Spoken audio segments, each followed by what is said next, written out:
Part 2, Chapter 6 of 20,000 Leagues Under the Sea, An Underwater Tour of the World by Jules Verne. Recorded by Michelle Fry, Baton Rouge, Louisiana. Chapter 6, The Greek Islands.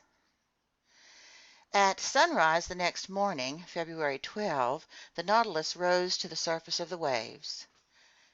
I rushed onto the platform.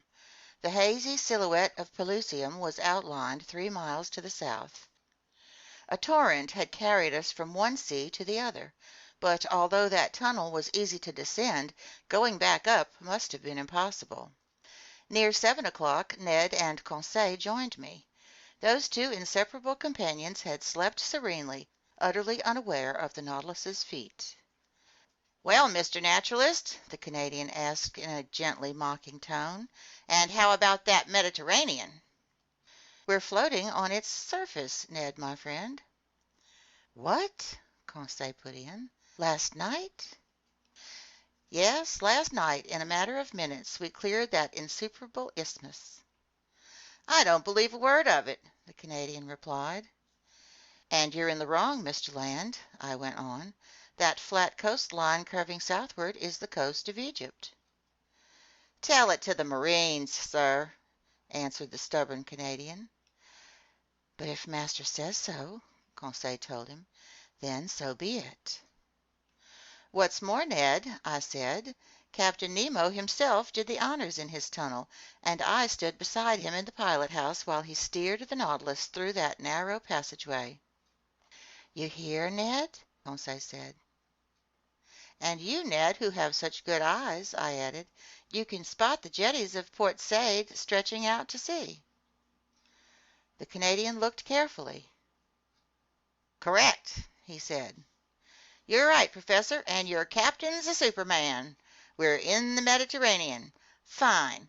So now let's have a chat about our little doings, if you please, but in such a way that nobody overhears."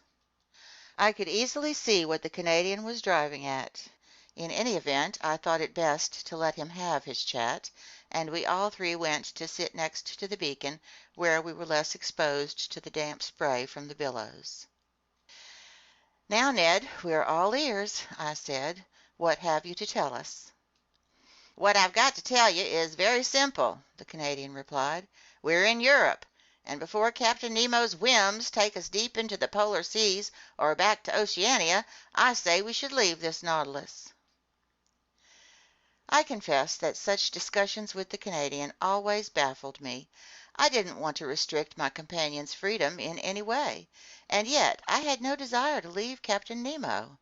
Thanks to him and his submersible, I was finishing my undersea research by the day, and I was rewriting my book on the great ocean depths in the midst of its very element. Would I ever again have such an opportunity to observe the ocean's wonders? Absolutely not. So I couldn't entertain this idea of leaving the Nautilus before completing our course of inquiry. "Ned, my friend," I said, "answer me honestly.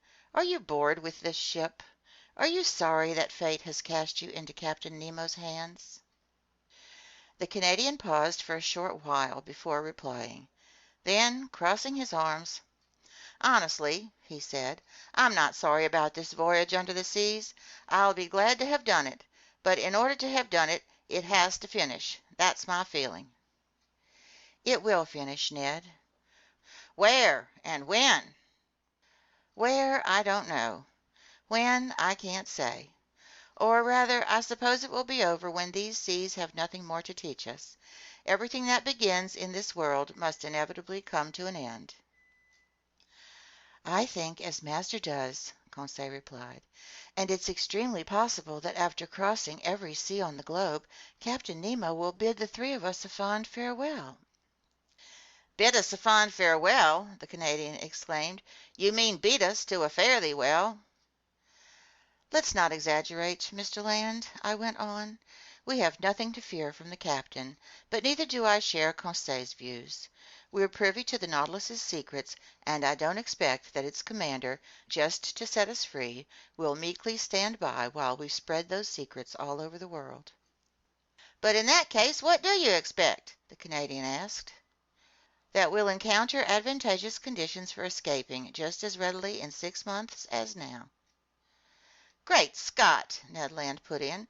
"And where, if you please, will we be in 6 months, Mr. Naturalist?"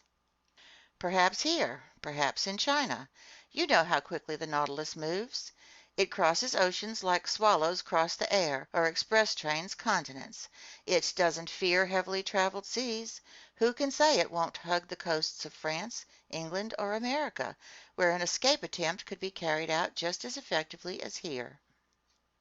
"Professor Aronnax," the Canadian replied, "your arguments are rotten to the core. You talk way off in the future. We'll be here, we'll be there. Me, I'm talking about right now. We are here, and we must take advantage of it." I was hard pressed by Ned Land's common sense, and I felt myself losing ground. I no longer knew what arguments to put forward on my behalf. "Sir," Ned went on, "let's suppose that by some impossibility Captain Nemo offered your freedom to you this very day. Would you accept?" "I don't know," I replied. "And suppose he adds that this offer he's making you today won't ever be repeated. Then would you accept?" I did not reply. "And what thinks our friend Conseil?" Ned Land asked. "Your friend Conseil," the fine lad replied serenely, "has nothing to say for himself. He's a completely disinterested party on this question. Like his master, like his comrade Ned, he's a bachelor. Neither wife, parents, nor children are waiting for him back home. He's in master's employ, he thinks like master, he speaks like master, and much to his regret, he can't be counted on to form a majority. Only two persons face each other here, master on one side, Ned Land on the other. That said, your friend Conseil is listening, and he's ready to keep score." I couldn't help smiling as Conseil wiped himself out of existence. Deep down, the Canadian must have been overjoyed at not having to contend with him. "Then, sir," Ned Land said, "since Conseil is no more, we'll have this discussion between just the two of us. I've talked, you've listened. What's your reply?" It was obvious that the matter had to be settled, and evasions were distasteful to me. "Ned, my friend," I said, "here's my reply. You have right on your side, and my arguments can't stand up to yours. It will never do to count on Captain Nemo's benevolence. The most ordinary good sense would forbid him to set us free. On the other hand, good sense decrees that we take advantage of our first opportunity to leave the Nautilus." "Fine, Professor Aronnax. That's wisely said." "But one proviso," I said, "just one. The opportunity must be the real thing. Our first attempt to escape must succeed, because if it misfires, we won't get a second chance, and Captain Nemo will never forgive us." "That's also well put," the Canadian replied, "but your proviso applies to any escape attempt, whether it happens in 2 years or 2 days. So this is still the question. If a promising opportunity comes up, we have to grab it." "Agreed. And now, Ned, will you tell me what you mean by a promising opportunity?" "One that leads the Nautilus on a cloudy night within a short distance of some European coast." "And you'll try to get away by swimming?" "Yes, if we're close enough to shore and the ship's afloat on the surface.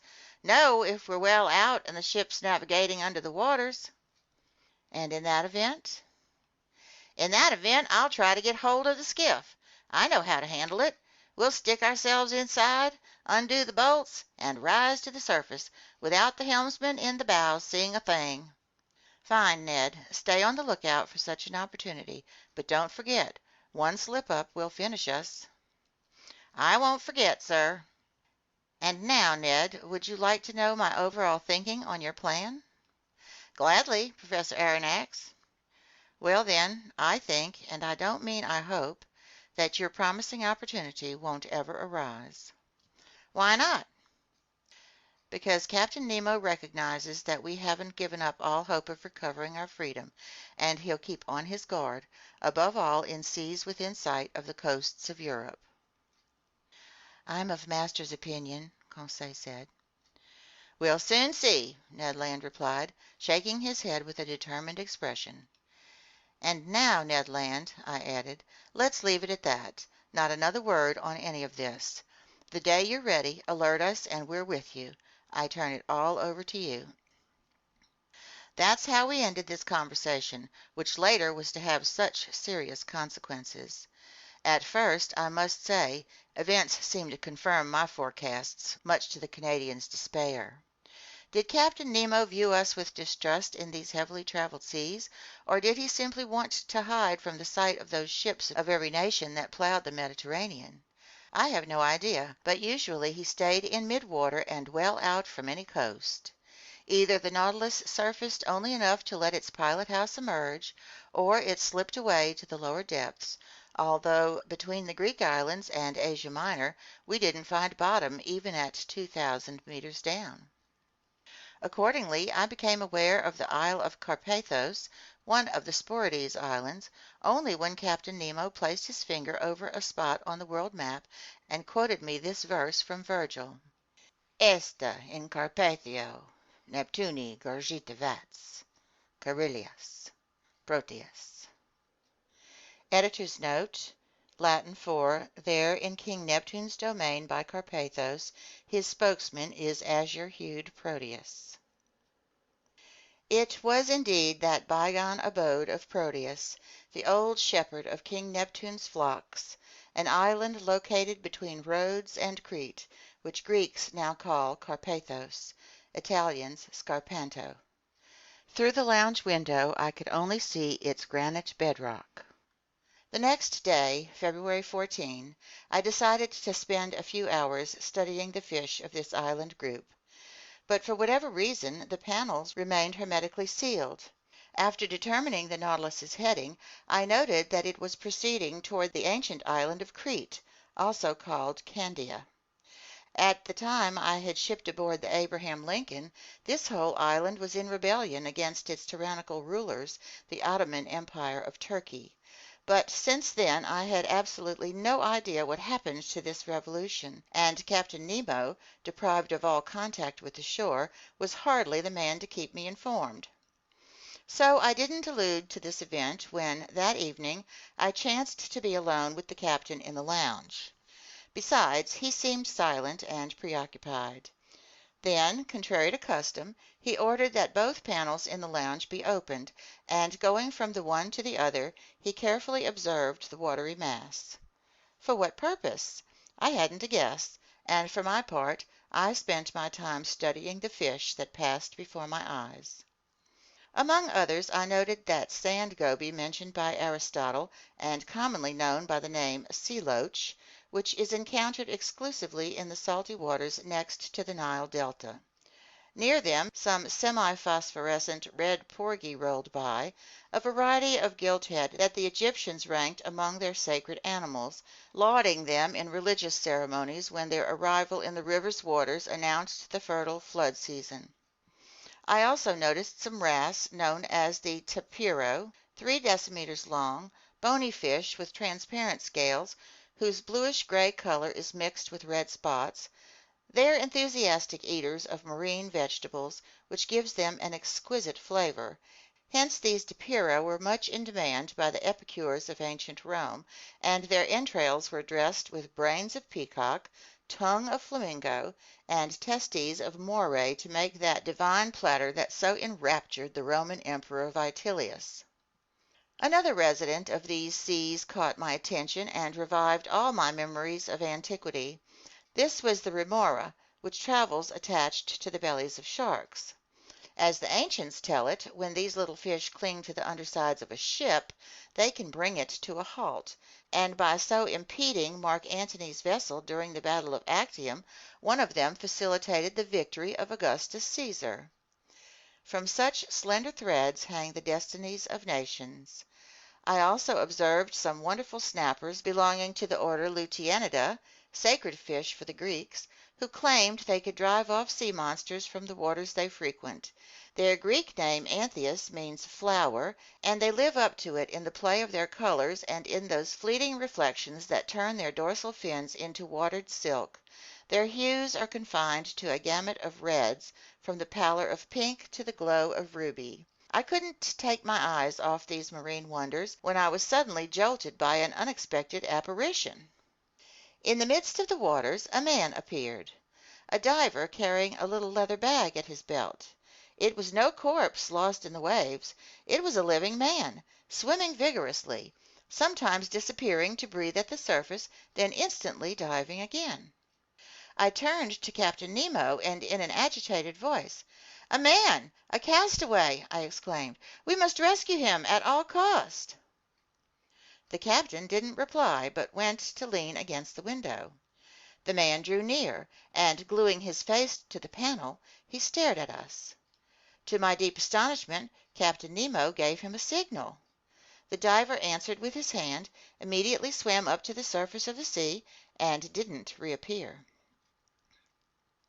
"Don't be alarmed," the captain told me. "That's Nicholas from Cape Matapan, nicknamed Il Pesce." Editor's note: Italian for the fish. He's well known throughout the Cyclades Islands, a bold diver. Water is his true element, and he lives in the sea more than on shore, going constantly from one island to another, even to Crete. You know him, Captain?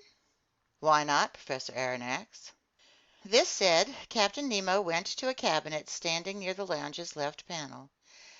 Next to this cabinet I saw a chest bound with hoops of iron, its lid bearing a copper plaque that displayed the Nautilus's monogram with its motto, Mobilis in Mobili. Just then, ignoring my presence, the captain opened this cabinet, a sort of safe that contained a large number of ingots. They were gold ingots, and they represented an enormous sum of money. Where had this precious metal come from? How had the captain amassed this gold, and what was he about to do with it? I didn't pronounce a word. I gaped.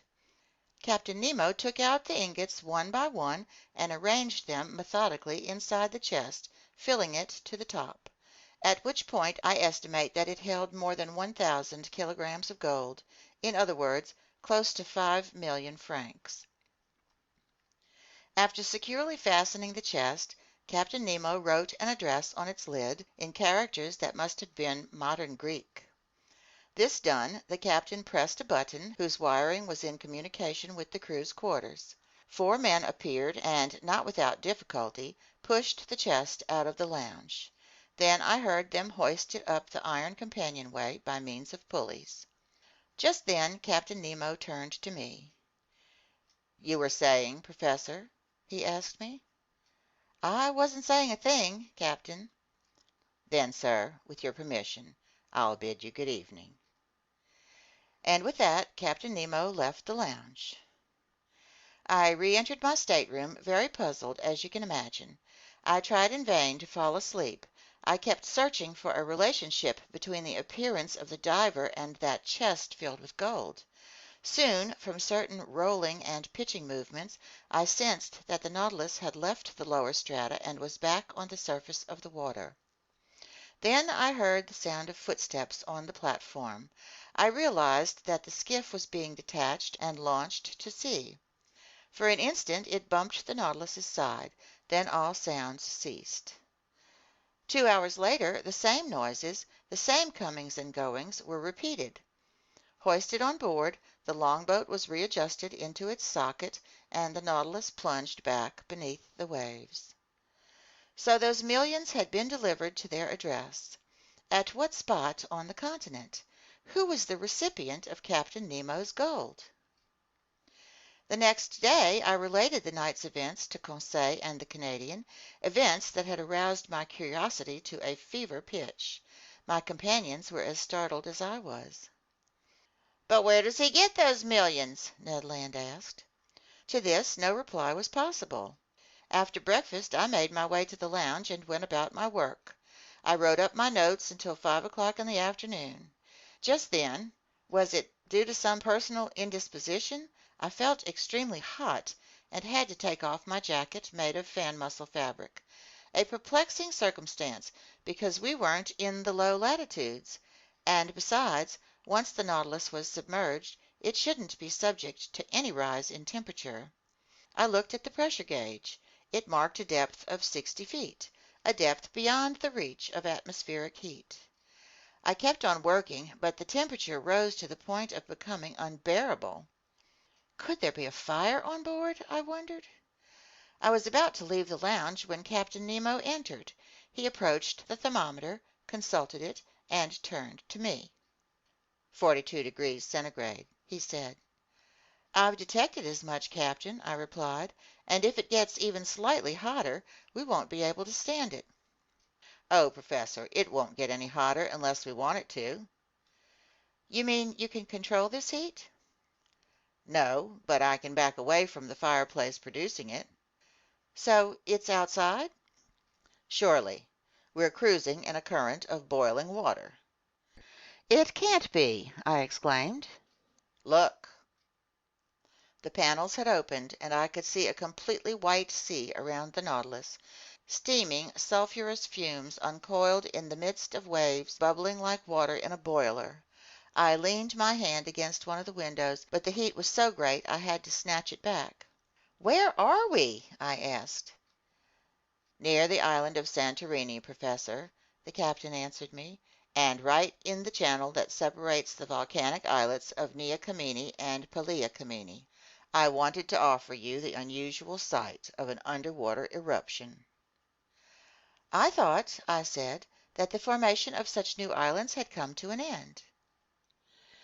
"Nothing ever comes to an end in these volcanic waterways," Captain Nemo replied, "and thanks to its underground fires, our globe is continually under construction in these regions.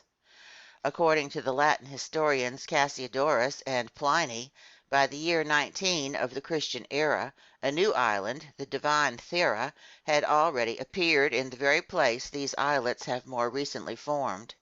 Then Thera sank under the waves, only to rise and sink once more in the year 69 A.D. From that day to this, such plutonic construction work has been in abeyance. But on February 3rd, 1866, a new islet named George Island emerged in the midst of sulphurous steam near Nea Kamenni and was fused to it on the 6th of the same month. 7 days later, on February 13, the islet of Aphrodisia appeared, leaving a 10-meter channel between itself and Nea Kamenni. I was in these seas when that phenomenon occurred, and I was able to observe its every phase.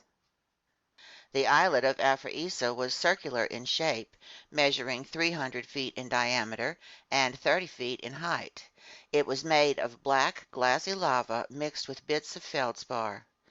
Finally, on March 10, a smaller islet called Rika appeared next to Nea Kamenni, and since then, these three islets have fused to form one single selfsame island. "What about this channel we're in right now?" I asked. "Here it is," Captain Nemo replied, showing me a chart of the Greek islands. "You observe that I've entered the new islets in their place." "But will this channel fill up one day?" "Very likely, Professor Aronnax, because since 1866, 8 little lava islets have surged up in front of the port of St. Nicholas on Pelea Kamenni, so it's obvious that Nea and Pelea will join in days to come. In the middle of the Pacific, tiny infusoria build continents, but here they're built by volcanic phenomena. Look, sir, look at the construction work going on under these waves." I returned to the window. The Nautilus was no longer moving. The heat had become unbearable. From the white it had recently been, the sea was turning red, a coloration caused by the presence of iron salts. Although the lounge was hermetically sealed, it was filling with an intolerable stink of sulfur, and I could see scarlet flames of such brightness they overpowered our electric light. I was swimming in perspiration. I was stifling. I was about to be cooked. Yes, I felt myself cooking in actual fact. "We can't stay here any longer in this boiling water," I told the captain. "No, it wouldn't be advisable," replied Nemo the emotionless. He gave an order. The Nautilus tacked about and retreated from this furnace it couldn't brave with impunity. A quarter of an hour later we were breathing fresh air on the surface of the waves. It then occurred to me that if Ned had chosen these waterways for our escape attempt, we wouldn't have come out alive from this sea of fire. The next day, February 16, we left this basin, which tallies depths of 3,000 meters between Rhodes and Alexandria, and passing well out from Cerigo Island after doubling Cape Matapan, the Nautilus left the Greek islands behind. End of Part 2, Chapter 6.